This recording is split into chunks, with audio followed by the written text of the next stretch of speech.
चित्तवान माणूस भगवंताचे आपण चित्ता धरलं पाहिजे. पण चित्त धरायला तरी चित्त जागृत पाहिजे किंवा महाराज.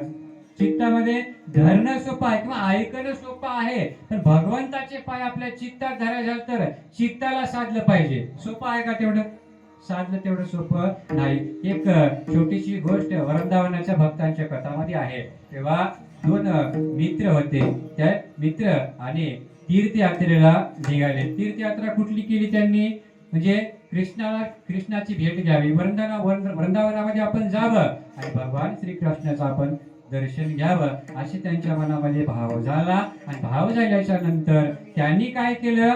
तीर्थयात्रेला निघाले असताना दोन परम मित्र होते. आता काही बांधून घेतलं, आतरायचं पांघरायचं बांधून घेतलं आणि निघाल्याच्या नंतर वृंदावन एक 2 कोस दूर होतं.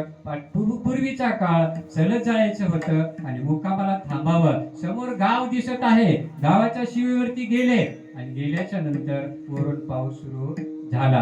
पाऊस सुरू झाल्याच्या नंतर करावं काय? इथून 3 कोस अजून वृंदावन आहे, मग आपण कुठे थांबावं? गावाच्या बाहेर एखादं घर बघावं, थांबावं असं त्यांनी विचार केला.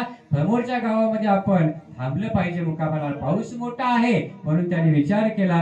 गेले, पहिलंच घर त्यांनी बघितलं आणि तिथं आवाज दिला. म्हणजे आहे का कोणी घरामध्ये? पेटीवर लावलेला चढ आहे. दोन्ही एक बरोबर करा. कोणतं याला बरोबर करा. कोणते करा. मी एकीकडे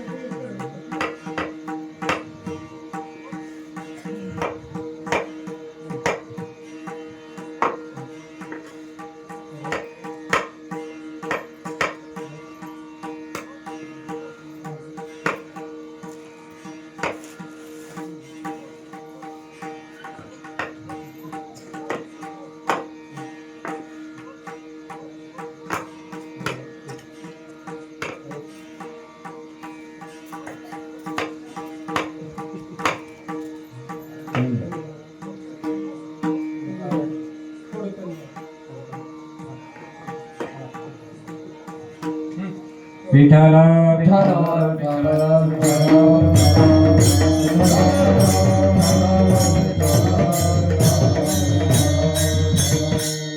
त्यावेळेस त्या मित्रांनी गावाजवळ गेले. गावाजवळ गेल्यानंतर एका दरवाजावरती त्याने थाप मारली. म्हणजे घरात कोणी आहे का असं म्हणून थाप मारल्याच्या नंतर त्या घरामधून एक तरुण स्त्री बाहेर आली आणि बाहेर आल्याच्या नंतर सांगितलं, म्हणजे महाराज काय सेवा करू सांगा तुमची?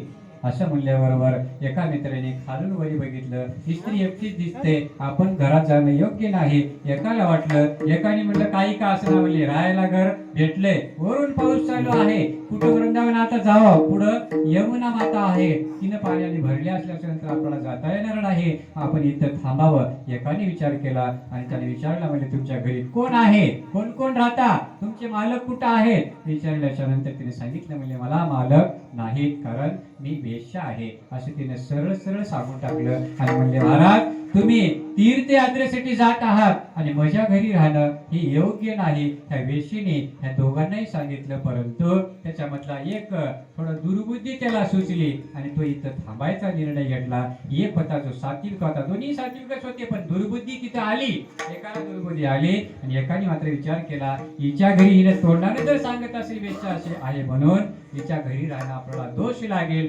तीर्थयात्रा सफल होणार नाही, मग काय करावं? आपण पाण्यात वाहून जरी गेलो तरी हरकत नाही म्हणले, पण वृंदावन गाठलं पाहिजे. एकाने निश्चय केला, एकाने म्हणलं सकाळी उजळल्याशिवाय जायचं नाही.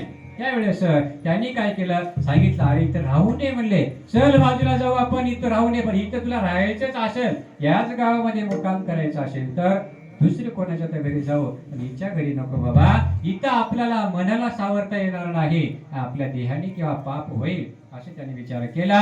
आणि विचार केल्याच्या नंतर त्यांनी सांगितलं एका मित्राने, तू थांब किंवा नको थांब, मी मात्र इथंच थांबणार असं म्हणलं. एका मित्राने गेलं, एकटा मित्र इथंच थांबला, एकटा गेला वृंदावनामध्ये आणि भगवंताचं दर्शन घेतलं आणि मंदिरामध्ये जाऊन झोपला. कुठं झोपला? जाऊन मंदिरामध्ये. हा जो वेश्येच्या घरी झोपलेला होता मित्र, त्याने वेशीने त्याला बाज घालून दिली. म्हणजे महाराज भिवू नका म्हणले, भिवू नका. माझ्यासोबत राहिले म्हणले, भिवू नका. तुम्ही आरामाने भगवंताचं चिंतन करत झोपी जा. कोण सांगलं? वेश्येने सांगितलं. पण याच्या मनामध्ये भाव निर्माण झाला, किती मूर्ख आहे म्हणले. मी निघालो तीर्थयात्रेला, थांबलो तर मुक्कामाला कोणाच्या घरी? वेश्येला. जिथं आपण पाणी पिऊ नये तशा घरी आपण थांबलं. काय करावं? चिंतेत पडला. अर्धी रात्र झाली, आता आपल्याला जाता येणार नाही. पाऊस मोठा सुरू झाला. काय करावं? आणि विचारात पडला आणि बाजूवर पडल्या त्याला चिंतन करायला सुरुवात झालं. माझा मित्र गेला असेल कुठं? वृंदावनामध्ये. भगवान श्रीकृष्णाचं त्यांनी सुंदर मनोहर रूप बघितलं असेल, तिथं राधाराणीचं दर्शन घेतलं असेल. किती मूर्ख आहे मी असं म्हणून हे वेश्येच्या घरी झोपलेला मंदिरामध्ये श्रीकृष्णाचं चिंतन करू लागला आणि हे मंदिरात झोपलेलं याचं चिंतन करायला सुरुवात केलं. किती मूर्ख आहे म्हणले मी. एवढ्या पाण्यात आलो, माझा मित्र तिथं वेश्येपाशी थांबलाय म्हणले. ते गोष्टी बोलत असतील, विषयाचं चिंतन करत असतील, हसत असतील, बोलत असतील. मंदिरामध्ये झोपून वेश्येचं चिंतन केलं आणि वेश्येच्या घरी झोपून भगवंताचं चिंतन केलं. कालांत म्हणजे उजळलं की ते दोघंही मरण पावले. दृष्टांतातले कवाही मरतात की नाही मरत? उजळलं तरी मरतात आणि अर्ध्या तासात बी मरतात. आणि अर्ध्या तासात तरुण होतात, कवा म्हातारी बी कवा होतात. त्याला काही काल केलं ना नाही, त्याला दृष्टांतच म्हणलंय. तशा पद्धतीनं मरण पावले. मरण पावल्याच्या नंतर त्यांचा गुप्त देह असणारा जे घेऊन जात होते यमलोक, त्या यमलोकाच्या पाठीमाग पुन्हा विष्णुदूत घेऊन चालले होते. एका जीवाला आणि एकाला यमदूत घेऊन चालले होते. नारद मुनी वाटेमध्ये गटलं, बोलले म्हणजे काय घेऊन जात आहात तुम्ही? दोन्ही बी एका मागे एक. ज्या अर्थी यम घेऊन जातात ते पापात्मा आहे, ज्या अर्थी भगवान विष्णूचे पार्षद घेऊन जातात ते पुण्य आत्मा आहे. पण दोघंही एकदाच का घेऊन चालल्या म्हणले? तुमचं खातं पहिलंच जमणार, एकत्र कसं काय सांगावं म्हणले. नारद मुनीला सगळी कथा सांगण्यात आली.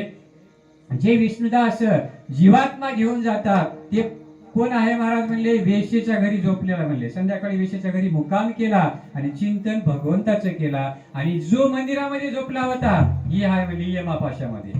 हे यमपाशामध्ये जे आहे ते भगवान श्रीकृष्णाच्या मंदिरात झोपला, चिंतन वेश्येचं केला म्हणले. दोघाचाही मरण झाला. कुठे न्यावं सांगा म्हणले. विष्णू मायाच्या वैष्णवाचा विष्णू माया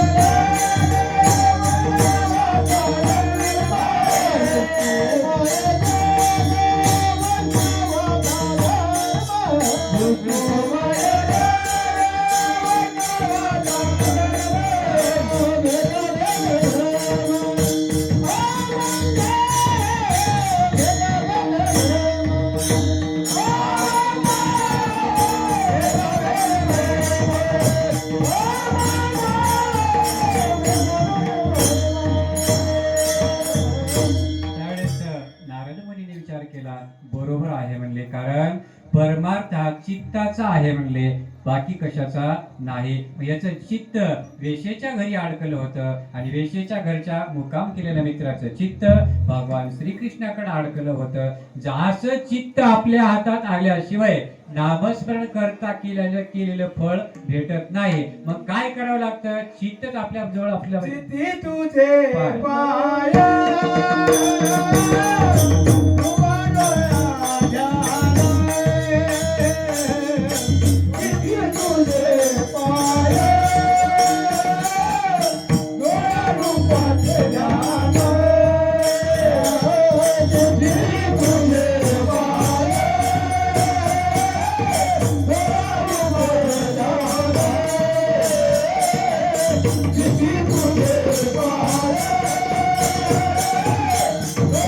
Oh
आपल्याला नाथ महाराज सांगतो बाबा, आपल्या चित्तात जर भगवंताचे पाय धरायचे असतील तर आपलं चित्त निर्मळ पाहिजे. आणि संसारामध्ये हसत हसत काही कीर्तनकार सांगतात बाबा, कीर्तनकार म्हणजे एक प्रकारचं बरोबरच आहे ते. संसारात जर आपल्याला संसारात वित्त आणि परमार्थात चित्त आणि शरीरामध्ये पित्त, पित्त शरीरामध्ये समतोल असलं तर माणसाला बरोबर होतं. आणि पित्त वाढलं चक्कर येते, आणि पित्त वाढलं तरी पोटात आग, कमी झालं तरी पोटामध्ये आग होते. त्या शास्त्राचंही म्हणणं आहे आणि आपल्या शास्त्रज्ञाचं सुद्धा म्हणणं आहे. संसारामध्ये जर आपल्याला वित्त म्हणजे पैसा, पैसा असेल तर संसार सगळा पूर्ण होतो. संसारामधली कुठलीच अडचण पैशानं सोडवता येणार नाही, अशी कोणतीच अडचण नाही. परंतु आणि परमार्थ करायचं झालं तर चित्ताचा महत्वाचा विषय आहे. मग सगळे मंदिरात बसून माळजप करतील याचा अर्थ असा नाही की बाबा त्याचं चित्त मंदिरामध्येच आहे असं काही सांगता येत नाही. आपण हातामध्ये माळ घेतो, हे कर ते कर, हे करा, पोरग कुठे गेले, बाई कुठे गेली, गडी कुठे गेलाय, काय करायले, कोण काय, स्वयंपाक झाला की नाही, मला भूक लागली, असं म्हणत जर अचंदा नामस्मरण केलं तर ते कर्मकांडामध्ये गिनल्या जातं. त्याचा फायदा होत नाही असं नाही, पण ते कर्मकांडामध्ये गिनल्या जातं, ते सुद्धा वाया जात नाही. पण चित्त निर्मळ करून भगवंताचं नामस्मरण करणं महत्वाचं आहे. म्हणून नाथ महाराजांनी त्यांचे पाय डोळ्यामध्ये ठेवा म्हणलं नाही.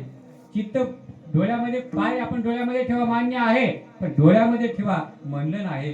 चित्त महत्वाचं आहे म्हणून आपण त्यांचे पाय चित्तामध्ये धरावं. अभंगाच्या पहिल्या चरणात शिव भोळा